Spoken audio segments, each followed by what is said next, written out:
Welcome back. I hope you had an amazing summer and are ready to enjoy more BioMarine 360 interviews. Today, we are going to dive into the world of Enzootic with its co-founder Asaf Schechter and learn more about the benefits of freshwater shrimp cultivation. Enzootic started its journey as a pure genetics company with a vision to create a monosex, all-female, high-density shrimp population. This revealed to dramatically improve not only the grow-out performances, but the economics behind shrimp cultivation as well, in comparison to the more aggressive and territorial males. In the following years, Enzootic morphed and is now focusing much more on the vertically integrated, technology-driven approach of their model. Asaf created Enzootic in 2012 in Israel in collaboration with his university PhD professor Amir Sagi, a world-leading crustacean scientist. Now I'll let Asaf explain the rest and convince you how his technology and business model is not only good for shrimp cultivation in general, but for the environment as well. Hi Asaf, nice to have you here on BioMarine 360. Happy to have you here to talk about freshwater shrimp and Enzootic as well. Thank you, Anthony, for having me. Pleasure talking to you, and happy to introduce Enzootic and the opportunities of queen prawn and freshwater shrimp. Perfect. So before we dive into the subject of shrimp and everything else, would you care to introduce yourself so we know who we're dealing with? Sure. My name is Asaf Schechter. I am the executive chairman of Enzootic and one of its co-founders. The company is a shrimp biotechnology company incorporated in Israel in 2012. And we are now a Singaporean entity with operations also in Thailand. And we are on the process of becoming a fully vertically integrated queen prawn freshwater shrimp producer and supplier. Okay, so this brings me to the first question, which is the biggest one. Why is unisex freshwater shrimp culture more beneficial than regular shrimp farming? And how are you going to encourage existing businesses to make that transition? Right, that's a great question. Thank you, Anthony. So first of all, freshwater shrimp is probably the shrimp of choice in almost any country it's produced in, mostly Asia. So this is a locally consumed shrimp. It doesn't play a major role in the global shrimp seafood space, unfortunately, although it's super tasty, super environmentally friendly. For several reasons, it hasn't been part of the growing farmed shrimp industry at all in the last 3 decades. The main reason is what we call the social complexity of this particular shrimp. In this shrimp, males are very dominant, aggressive, territorial, and they start reproducing with the females when the females are as small as 8 grams. That's the size of my finger. That means that if you have 1 million animals in the pond, for example, 500,000 of those are trying to reproduce on a very early stage. A lot of the energy is directed towards what we call reproduction-related processes, mating, courtship, territorial behavior, keeping the females you want to reproduce them if you're a dominant male, repressing the other males from growing because you want to maintain the dominant. The social structure is so complex that if you keep a mixed sex population, density must be maintained relatively low. And that just doesn't make enough money for the farmers. And then farmers tend not to farm this as their main farming species. And they tend to grow either marine shrimp like Vaname or Monodon, or they tend to grow freshwater fish. But freshwater prawns or freshwater shrimp used to be a byproduct in those countries in Asia, but it is the desired seafood of choice. Now that you understand the complexity of mixed sex population, now let's explain why monosex all female is suitable. When you eliminate the males from the pond, you eventually get a very socially passive population. Females on their own are not aggressive, they're not territorial, they are socially passive and they grow very uniformly, which is very important for the farmer, and they can grow up to 30, 40, and even 50 grams in a relatively uniform size, and you can quadruple the density if you're growing only females. Because of that social passive behavior of females, you can increase density in a factor of 4. That's a game changer biotechnology that enables farmers to create 4 times the revenue in the same space of land using our technology.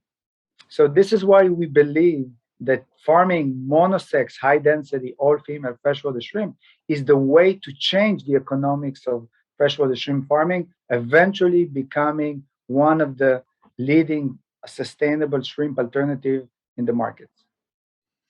Okay, I think there's a mixed message with your all-female strategy there, but I'll leave the auditors and their choice of thinking there. But I think it's an amazing strategy and very unique. And as you said today, fresh shrimp culture is very small compared to the saltwater shrimps that are Yes. massively on the market. And so, how do you manage to differentiate yourself with your business model in order to make yourself a little bit of room on this global market? Right, that's true. First of all, we are not competing against the huge, 6.5 million metric ton marine shrimp industry. It's a huge industry. I don't think freshwater shrimp will become the dominant shrimp on the market. However, I also see the marine shrimp farmed industry as a very narrow one. Keep in mind that almost 92% of the farmed shrimp industry today, worth over 40 something billion US, is mainly two marine species, Vaname being more than 80%, and a little bit of monodon, together 92%. So this is a very narrow industry in terms of species. We believe that the long-term strategy of the aquaculture industry, which is, by the way, the only alternative for fishery, responsible aquaculture is the only alternative, needs to be responsible and diversified. And this is why we believe that our product doesn't compete with marine shrimp, which has, of course, the vast majority of the market, but it's another alternative, which is by far the most environmentally friendly alternative, because this animal, this species, doesn't need to grow anywhere near the oceans. It doesn't need salt water. It doesn't need to be on the coastline. The hatcheries of producing this shrimp don't need to be near the coastline. We don't need to discharge any water back to the marine environment and ecosystems.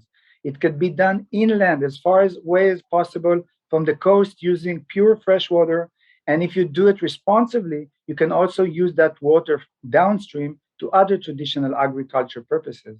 So I think, in a way, this could be the most environmentally friendly farmed shrimp alternative in this market, which right now in many consumer markets in the world, like Europe, United States, Canada, you just cannot find it. It doesn't exist there. Absolutely, and I think sustainability is becoming key, notably for seafood today. And as you mentioned, I mean, it's for the shrimp industry, it's a very touchy subject. There's a lot of criticism about the negative impact seaweed farms can have, shrimp farms can have on the environment. And so, how does your technology specifically address these issues? You mentioned water, for example. Yeah, so first of all, the water, as I said, using fresh water is a huge difference. The fact that you don't need to discharge any salt water, the problem with salt water is that you cannot use it for any other agriculture purpose. It needs to be discharged somewhere where you can put salt water, usually the ocean, unfortunately. But that's a big advantage.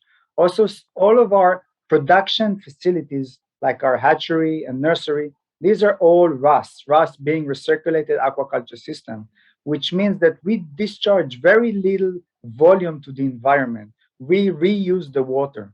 Our nucleus breeding center in Israel is at the heart of the desert. Our water is about a year and a half old on average. So there's a lot of ways for us to be more environmentally friendly. Using freshwater shrimp is by far more sustainable. And I think, again, as an executive in the aquaculture industry, that we all have responsibility to produce a responsible in terms of safety, but also responsible in terms of sustainability. And there are products and there are ways to do it. I agree. I agree, and it's there's all these different parameters, and I'm sure technology can address a lot of them. But afterwards, it's just basic common sense that sometimes makes a huge barrier. Which comes to my final question. So a few months ago, there was that very notorious documentary on Netflix, Seaspiracy, that gave a very gloomy portrait of the blue economy in general and targeting to some sense the shrimp industry. What do you think about this approach they took? Do you think it was a good one to take, or do you think we should actually take a positive vibe on what's going on today? Look, I have to say that, like many of my peers and colleagues in the industry, I'm not sure the data presented in that movie was completely accurate.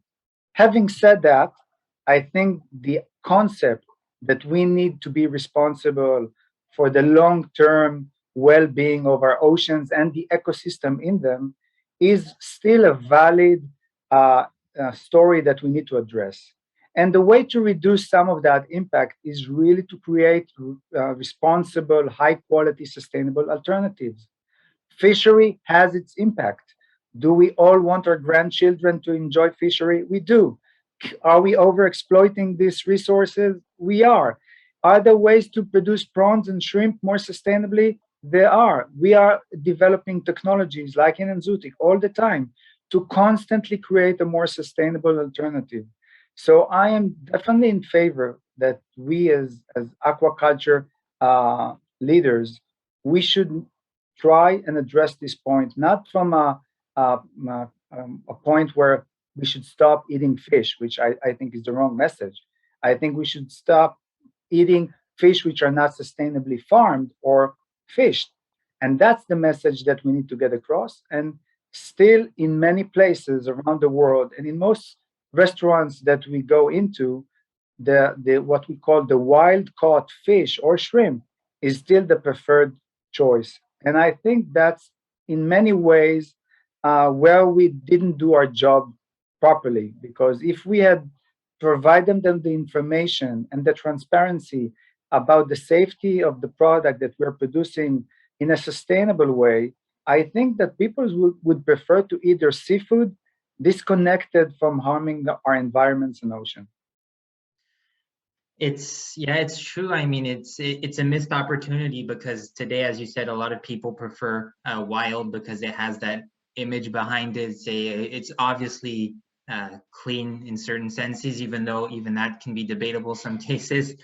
So I think there were mistakes, but I think we're taking a new direction today with companies just like yours and Enzootic that are actually moving towards finding more reliable solutions, bringing a better name to the shrimp industry in general. And for everyone watching, I highly recommend you check out their new website that they just made, which is amazing, and that you learn a bit more about Enzootic because they're doing some very, very good job. But Asaf, thank you very much for being here today with me. I Thank you, really Anthony. look to see everything you guys are going to be doing. And yeah, looking forward. Thank you, Anthony. It was a pleasure being on your show. You have an amazing show and you bring amazing individual, and it's a great job. And I look forward to seeing who's next on your next show. That's a secret for the moment. Right. Thank you, Asaf. Thank you, Anthony.